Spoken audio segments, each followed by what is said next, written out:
안녕하세요. 사서키입니다.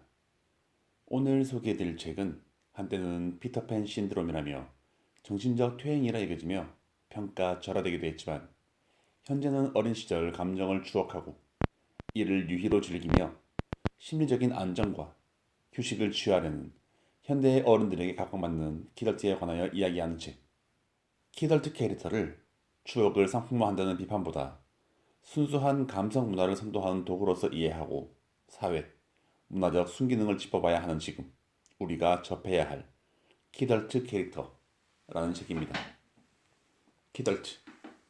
성인이 되었음에도 여전히 어린 아이의 감성을 추구하거나 어린 시절 누렸던 즐거움을 포기하지 않는 어른을 의미하는 단어라고 정의되어 있습니다. 책의 표지에 소개된 것처럼 한때는 피터팬 신드롬이라는 이름하에 정신적 퇴행이라 평가절하되며 오타쿠라는 부정적인 의미로 명명되었던 이들이 2000년대에 들어 어린 시절의 감성을 추억하고 그것을 유희로 즐기며 심리적인 안정과 휴식을 취하려는 현대인들에게 오히려 각광을 받고 있다고 하죠.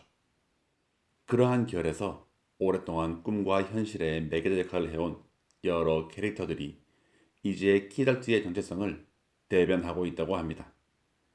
이 책의 저자 백라니님은 키덜트 캐릭터를 통해 추억을 상품화한다는 비판의 목소리보다 순수한 감성 문화를 선도하는 도구로서 이를 이해하고 사회적, 문화적 순기능을 짚어봐야 할 것이라고 강조하며 이를 이해하고자 하는 노력을 책에 담았습니다. 이 책은 만화와 웹툰학의 기본 개념을 10개의 키워드를 통해 정리한 책입니다. 이 책의 배경에는 출판사 커뮤니케이션 북스와 한국 애니메이션 학회가 함께 2017년부터 2020년까지 만화 웹툰 이론 총서와 만화 웹툰 작가 평론선을 각각 2017년 20종을 시작으로 매년 10종씩 출간을 하는 것과 이어집니다.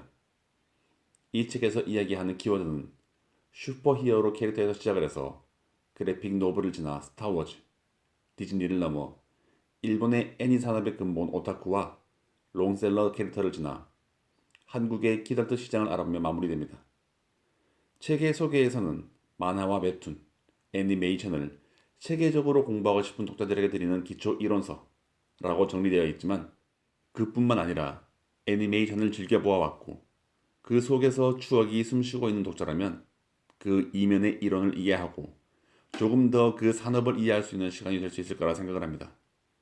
저 또한 학창시절 책방이 유행을 하며 만화책과 무협지, 판타지 소설을 대여해 읽던 학생에서 시작을 해서 결혼한 이후 지금은 좀 시들해졌지만 성인이 되어서도 원피스와 더 파이팅 등 만화책을 애정해왔고 디즈니와 마블에 빠져있던 독자로서 즐거운 마음으로 읽었습니다. 책의 내용으로 좀 들어가 보자면 키덜트 산업의 성장 배경부터 시작합니다. 앞서 소개한 바와 같이 2000년대 이후 폭발적으로 키덜트 캐릭터가 주목을 받게 되었는데 그 이유에 대해서 알아봅니다. 사회적, 문화적 배경으로 기능이나 품질을 우선시하는 것에서 디자인을 중시하는 것으로 소비자의 제품 선택 기준의 변화가 가장 큰 이유라고 하지만 많은 스트레스를 유발하는 경쟁 사회 속에 지쳐있는 성인들이 잠시나마 일탈을 꿈꾸는 욕구가 증가한 것 또한 빼놓을 수 없는 이유라고 이야기를 합니다. 또한 이들은 20대 이상의 성인들로서 소비의 폭이 미성년에 비해 클 수밖에 없고 기존의 세대가 자신의 취향을 드러내는 것에 소극적이었던 것에 반해 문화적 소비에서 타인의 눈치를 보지 않고 자신의 기호를 충분히 드러내는 소비 문화를 만들었기에 폭발적 성장을 이룰 수 있었다고 평가를 하고 있습니다.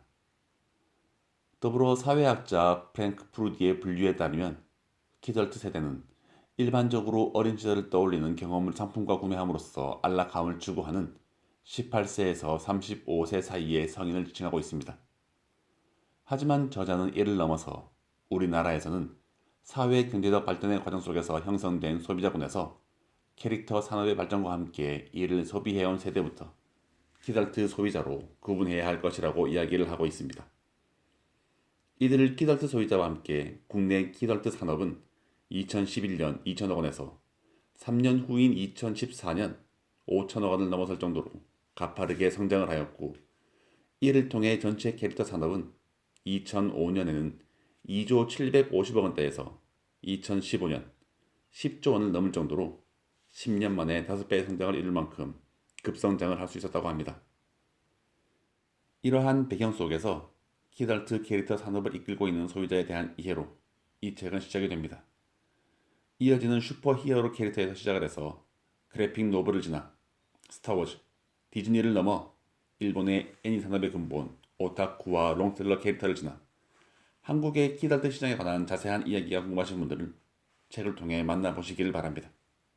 스파이더맨, 슈퍼맨, 스타워즈, 디즈니, 매트릭스, 배트맨 등 다양한 캐릭터들 속에 숨겨진 이야기들, 이들 캐릭터들과 함께 성장하는 캐릭터 시장의 이야기, 마블을 통해 정점을 찍고 있는 할리우드의 캐릭터 산업과 마블 유니버스 속에 숨겨진 이야기, 그들이 어떻게 우리를 열광시키는지에 대해 많은 이야기를 담고 있습니다. 이렇게 키덜트 캐릭터에 대한 이해와 키덜트 캐릭터 소유자들에 대한 이해, 그리고 미국과 일본의 캐릭터 산업을 넘어서 한국의 캐릭터 산업을 이끈 뽀로로, 로보카폴리뿐만 아니라 카카오 프렌즈, 라인 프렌즈 등에서 소비되고 있는 이모티콘 캐릭터로 이어지는 한국 캐릭터 산업의 이야기. 2017년 미국의 키덜트 시장은 15조 원 가량의 규모를 자랑하고 있는 일본은 6조, 국내는 1조 원 예상될 정도로 급성장을 보이고 있는 지금 이에 대한 이해를 도와주는 책이었습니다. 네, 오늘도 이렇게 들어주셔서 감사드립니다. 더불어 사서K의 책 소개가 재미있으셨다면 좋아요, 구독, 알림 설정으로 사서K가 매주 들려드리는 다양한 책들과 만나실 수 있습니다.